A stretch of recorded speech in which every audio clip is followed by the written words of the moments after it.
here we are, two working moms. Yes. Do you think that balance is achievable? Is there such a thing as work-life balance? What is the perfect bite? That mix of flavors, textures, colors, and aromas that come together in one amazing amuse-bouche. Big ideas expressed in small bites. That's our podcast, a variety of inspiring topics to make your financial goals and dreams a reality. Brought to you by Clark County Credit Union for your weekly serving of food reviews, financial education, and life hacks that your future self will appreciate. It's the perfect bite of interesting information to start your week. Welcome to episode 76 of The Perfect Bite. I'm Crystal Price. And I'm Shannon Hiller. Let's dig in. We love trying new dishes here at The Perfect Bite, and today we're talking about Springs Cafe at the Springs Preserve. Next, we'll talk about ways you can plan for a budget-friendly New Year's Eve. And finally, we'll share tips to build a happy work-life balance.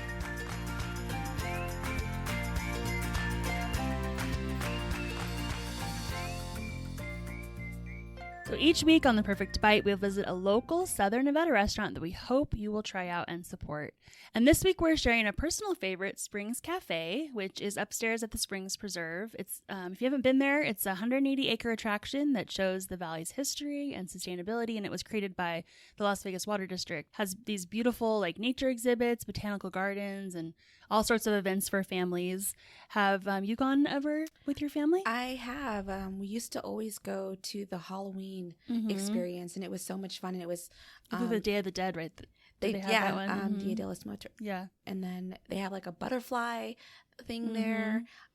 Throughout the year they have all these different events. So I've gone to a couple of those and a lot of fun. Yeah, there's a exhibit on flash flooding, which is very prevalent here in Las Vegas to see. And so, it's just a really cool hangout and great place to take your family or friends. But there's also this cafe, which it's right off the parking lot. You just go right up the stairs or take the elevator to get up there, and you can eat inside or outside on their patio if the weather's good. And either way, it's a really great view because half of the restaurant facing inward to the preserve is all just big windows, a glass wall basically.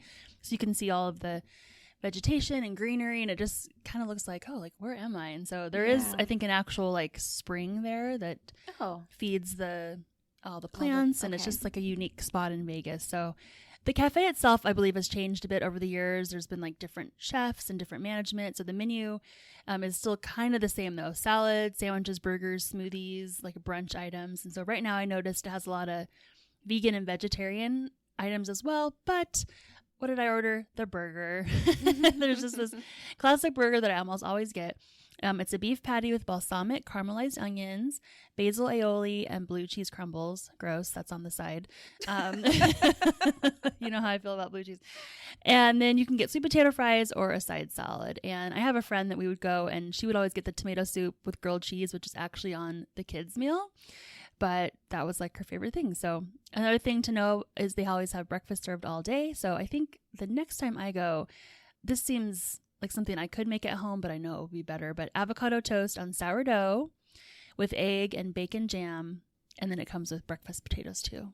So it just sounds like a nice, light, fresh. Yeah, nice break after you're doing all the walking and exploring. Cool. So plan to visit with a friend, meet up at the Springs Cafe. If you have a recommendation for a restaurant or dish for us to try, send us a message at theperfectbite@ccculv.com. We would love to hear from you.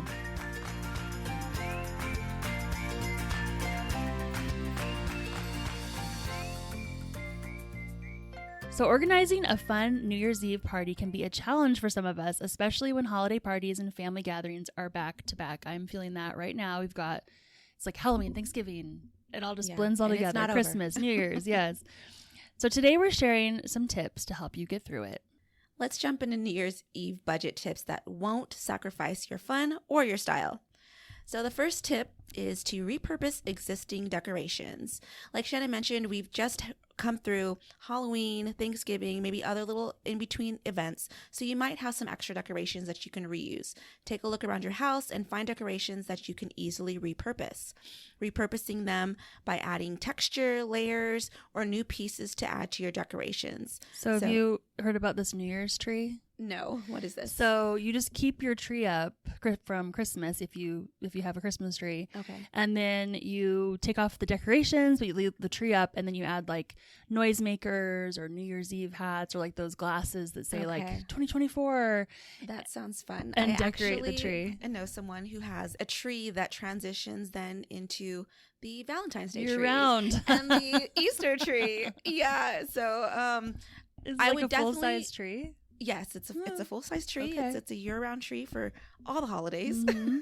I like it. I'd probably do a New Year's Eve tree and then let's wrap it up. Yeah, but same. that sounds good. I think I might try it this year though. Repurpose. Next tip is to plan your party after dinner. This really goes for, I think, any kind of party that you're hosting. If you want to save a little bit of money, don't do it during a mealtime. This will allow you to serve finger foods, desserts, and small cocktail treats.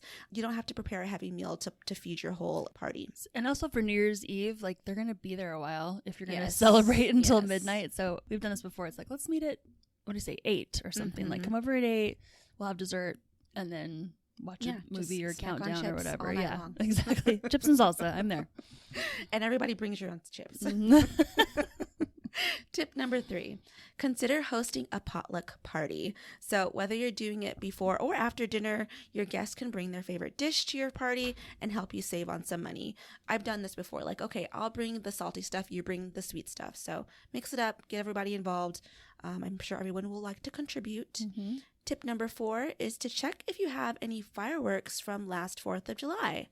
I think as we get closer to New Year's Eve, they start selling them again. But if you were to, like, let's say purchase some after the 4th of July, you might be able to get some good deals. So check your closets. If you have anything that you can use, check to make sure they're in good working condition. And those can be a lot of fun.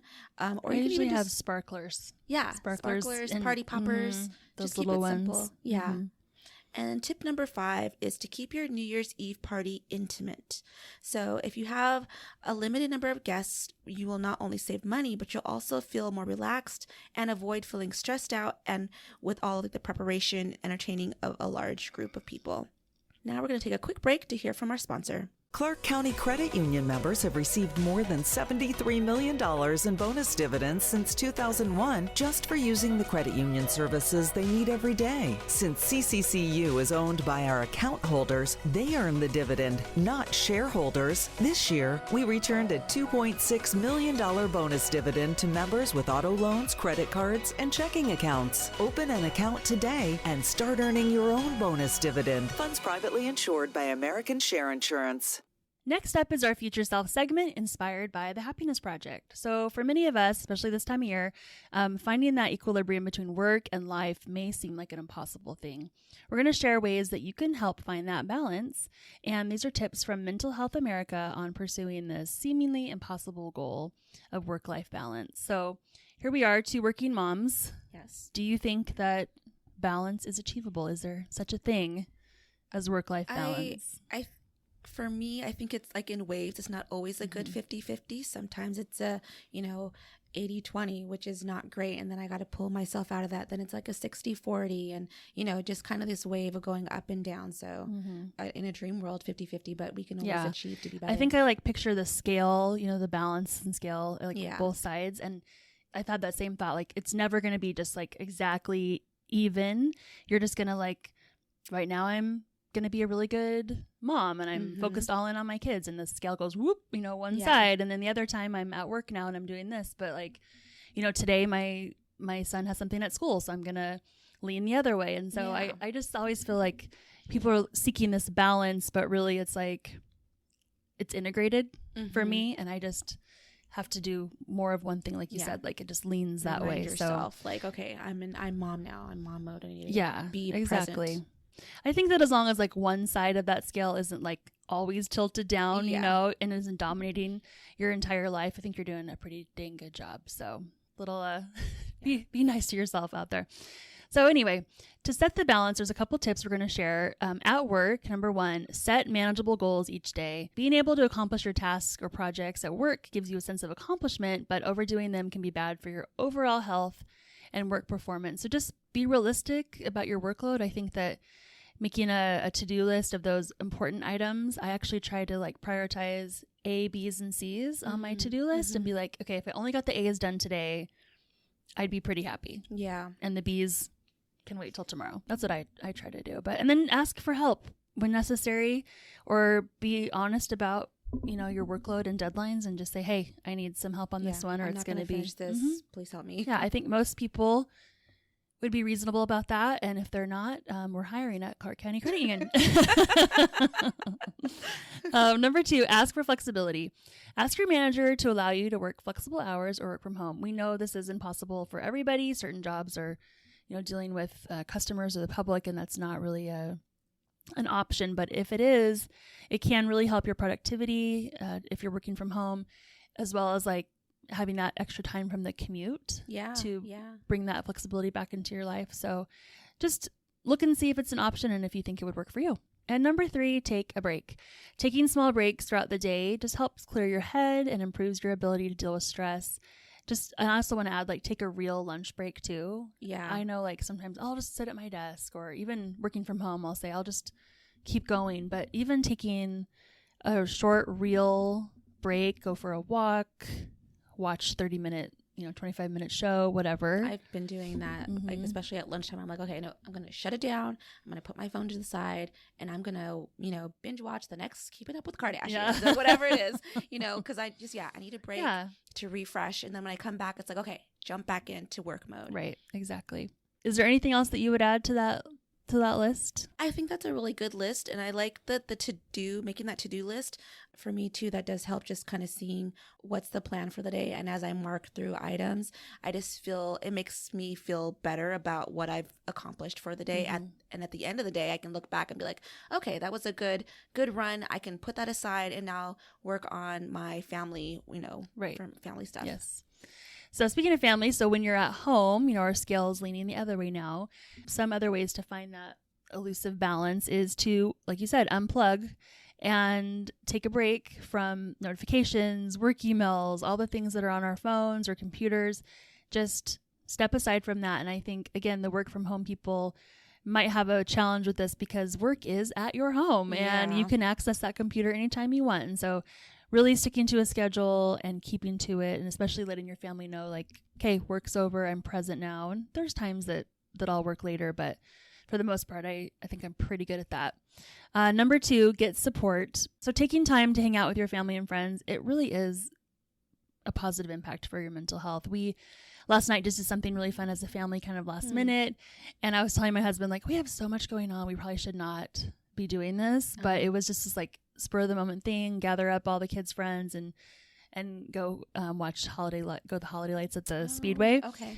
And I was so glad we did it because it felt just like, oh, we're all together doing something fun, and we aren't just like sitting on our phones or on watching TV or whatever. You push yourself to do those extra things, and once you're there, you're like, oh, I'm so glad we did this. This was a great idea. Exactly.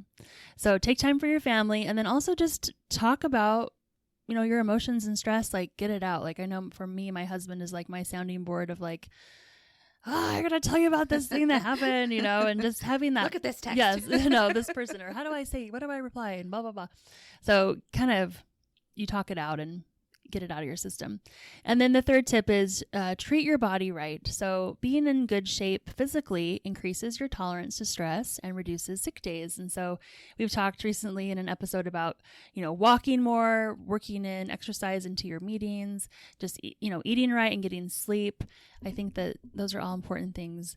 If we're relying on things like alcohol, caffeine, or cigarettes to cope with our stress, like that's just going to lead to more health problems. So you and I have talked about how our morning walks are so important to us, and just like getting up and seeing that morning light, it's actually good for our eyes and all these great things that can happen. So I think one thing that I would add to reaching that balance is also using your calendar and the technology that you have around you to help organize your family members, and making sure that we're all on the same page for what's going on each week. Like every Sunday night, we kind of, okay, what's the week look like? Map it out. Who's going where? Who's doing what? Making sure that we're all organized. And then I would add to like meal plan. I just, every week I'm like, what's going to be on the menu? And just like, if you can take things off your plate for like every day deciding and it's already done, I think things just go a lot smoother, and you can find that balance. That's like one of the things that I struggle with, because it is every day like, oh my gosh, what's for dinner tonight? But yeah, if I could do that. Also, like, planning out my clothes. Like I have like difficulties sometimes in the morning. It's like I have an idea what I'm going to wear. And then when I put it on, I'm like, oh, this was like not a good idea. So if I can plan in advance, that will kind of cut down on some of the stress and things like that. And just help me have more time to get other things done in the morning. Yeah, I mean, I do it for my kids. We lay out their clothes the night before. I say everything you can do the night before will help your future self tomorrow. Yes. Your tomorrow self will be like, thank you for picking out this outfit. And it just kind of all ties in together, makes things a little bit easier and helps you find that balance. We want to hear from you. Send us your financial questions or money topics that you'd like to learn more about. And don't forget any fun local food recommendations. Our email is theperfectbite@ccculv.com. Thank you for listening to this week's episode brought to you by Clark County Credit Union. For additional money management tips and financial calculators, check out our website at ccculv.org. Now that was The Perfect Bite.